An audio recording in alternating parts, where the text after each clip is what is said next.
Welcome to part 2 of a 2-part series entitled Enlightened Sufi Master Nasruddin, Vegan, the Wise Fool with True Knowledge of God. Mullah Nasruddin is known as the Wise Fool of Middle Eastern folklore and is often portrayed as an old man in a turban riding backwards on his donkey-person companion.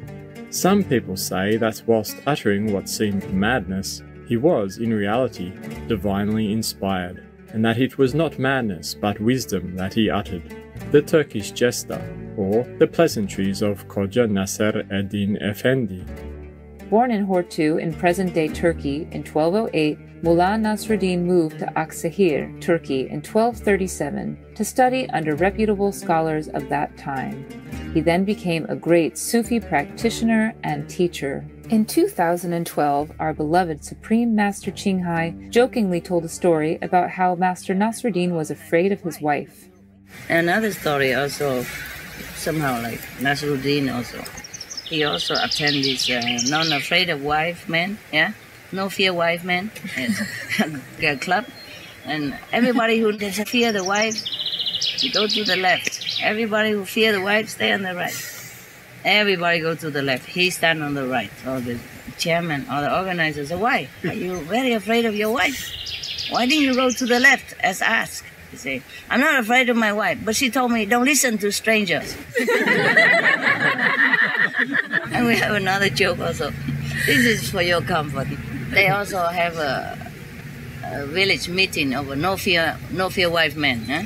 And they want to elect a chairman, whoever the most, courageous among them becomes chairman of the group. So trying very hard, talking how to deal with the wives at home, and everybody has heated opinions and everything. And then suddenly the wives are coming. Oh, all of them coming with sticks and everything. Oh, and they all run in all directions, run out. Only one man is kneeling there in front of the altar.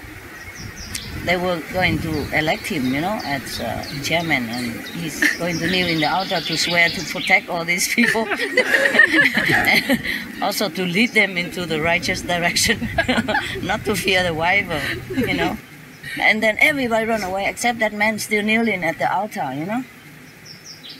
So, and then everybody, all the wife chase everybody else out, his wife is not there somehow because probably she's on holiday or something.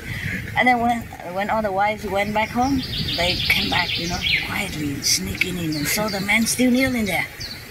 And they thought, oh God, we really chose the right man. He's going to lead us this battle against woman. Oh, they're so happy and come and congratulate him and kneel in front of him. And then after a while, they see he doesn't move. And he will look and he's dead already. Too scared.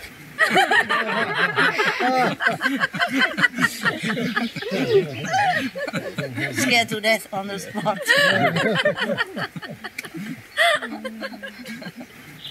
That's my joke, eh? Here we have another enlightened tale of Mullah Nasruddin. Mullah Nasruddin was walking along an alley one day when a man fell from a roof and landed on top of him. The other man was unhurt, but Mullah was taken to the hospital. One of his disciples asked him, What teaching do you infer from this event, Master? Avoid belief in inevitability, even if cause and effect seem inevitable. Shun theoretical questions like, if a man falls off a roof, will his neck be broken? He fell, but my neck is broken. In this tale, as in most of his tales, the Sufi master prepares the rigid minds of Sufi students to reject conventional thinking and open up to a new form of understanding, spiritual understanding. In another tale, Mullah Nasruddin is sailing across rough waters. A scholar is next to him and asks, Have you ever studied grammar? No. Then half your life has been wasted. A few minutes later, Master Nasruddin turns to the passenger. Have you ever learned how to swim? No. Why? Then all your life is wasted. We are sinking. This tale again rejects rigid thought patterns. It reminds us that formal intellect cannot solve everything, Rather, spiritual practice and God realization are the most important pursuits, for only God helps us in every aspect in this life and beyond. Of 2. Let's listen to another story about this great and humorous master. Mullah Nasruddin is sitting among a circle of disciples when one of them asks him about the relationship between things of this world and things of a different dimension.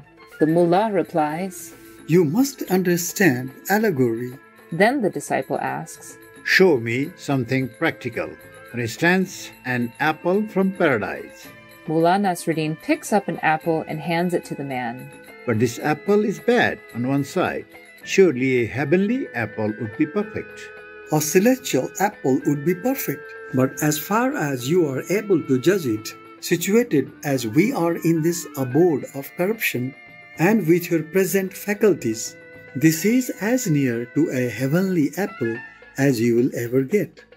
In Mullah Nasruddin's teachings, there is a gradual buildup of inner consciousness based on the individual's experiences. As one's consciousness increases through diligent spiritual practice, so does the power for gaining more understanding from the tales of Mullah Nasruddin.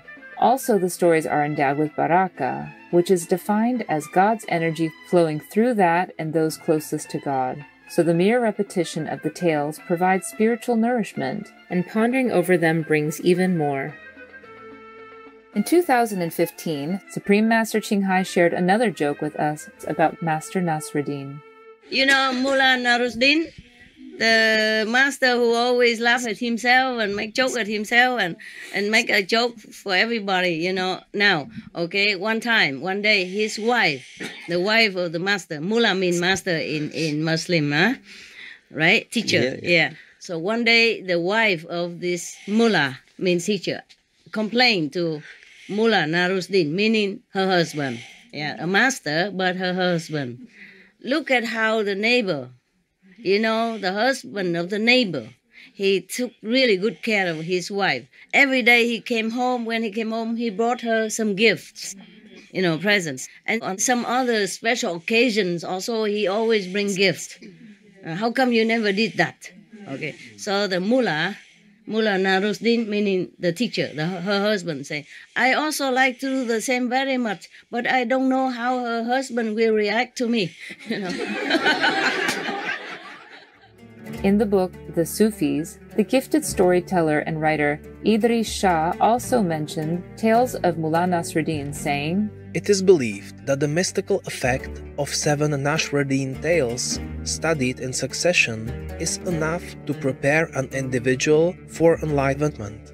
Master Nasruddin passed away in 1284, and his tomb is allegedly in Aksehir, in the Konya province of Turkey, where the International Nasruddin Hoja festival is held between July 5th and 10th every year. The spirit of Mullah Nasruddin has transcended national and cultural borders. He has remained the foremost humorist in the Muslim and non-Islamic communities of the Middle East and North Africa, the Balkans, and Central Asia. His tales have been translated into dozens of languages, including English, Russian, German, and French, attesting to his universal appeal. In recognition of Mullah Nasruddin's worldwide popularity and timeless wisdom, UNESCO decided by unanimous decision of its Executive Board and General Conference in 1995 to declare 1996 to 1997 as International Nasruddin Hoka Year. In the book of Goha the Simple, the authors drew on the stories of Mullah Nasruddin to create their character Goha, which inspired the screenplay for the film Goha, directed by Jacques Baratier. Goha was the first Tunisian film after the country's independence. With big smiles and reverent hearts, we are deeply thankful to Mullah Nasruddin for leaving us with such precious spiritual teachings. May his humor and wisdom continue to inspire and uplift countless souls. Yeah, go ahead and make war, so that all the people in the world know that you're the most wicked bully that ever existed. Cherished viewers, thank you for your wonderful company today.